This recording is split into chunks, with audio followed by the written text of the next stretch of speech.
Hey guys, here is your examples for day 7, the math portion of your SLED work. Had to draw in because I made a little typo, but this will work. So question 1, a data set contains 5 numbers and has a mean of 7. 4 of the numbers are 8, 7, 5, and 9. What is the 5th number to this data set? So the first thing that we need to know is that mean simply means average. And we've talked in class, and I know that this is something you learn in middle school, that to average numbers, you add them up and divide by the total amount. So in our case, we would add 8 plus 7 plus 5 plus 9 plus some random number that we don't know, divide all that by 5, and we have to have a mean or an average of 7. Okay, so in your calculator, you can go ahead and add 8 plus 7 plus 5 plus 9. And then add it to a question mark, so that'd be 29 plus something divided by 5 equals 7. We could turn that something into a variable x, where x would represent the 5th number of our data set. And from here, I'm going to work to solve this equation.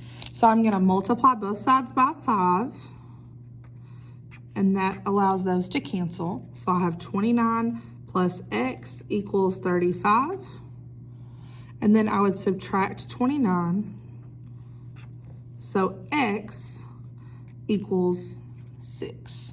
And what that means is the 5th number in this data set would be 6. I could always check that. I could say 8 plus 7 plus 5 plus 9 plus 6, and then divide that total by 5, and I should have a mean of 7. So there's your first question. The second question is just working with some basic subtraction skills. It says at 4 a.m. the temperature is negative 12 degrees Fahrenheit. The temperature decreases 6 degrees Fahrenheit per hour. What is the temperature at 9 a.m.? So for me, it's easier to look at this as a chart. I'm going to list out all the times.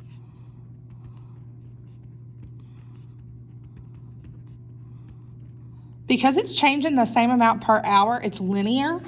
We also refer to this as an arithmetic sequence. So at 4 a.m., I have negative 12 degrees Fahrenheit. And if I go 6 below that, I'll be at negative 18 degrees Fahrenheit.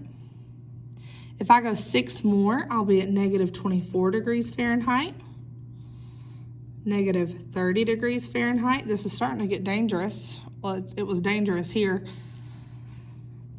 Negative 36 degrees Fahrenheit, and then finally I get down to negative 42 degrees Fahrenheit.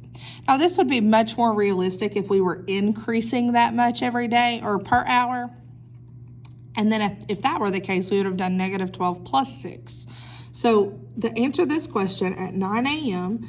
is going to be negative 42 degrees Fahrenheit. Hope this helps. Don't forget on your SLED packet, you do have to write an explanation of how you got your answer. And I hope you all have a great rest of the day.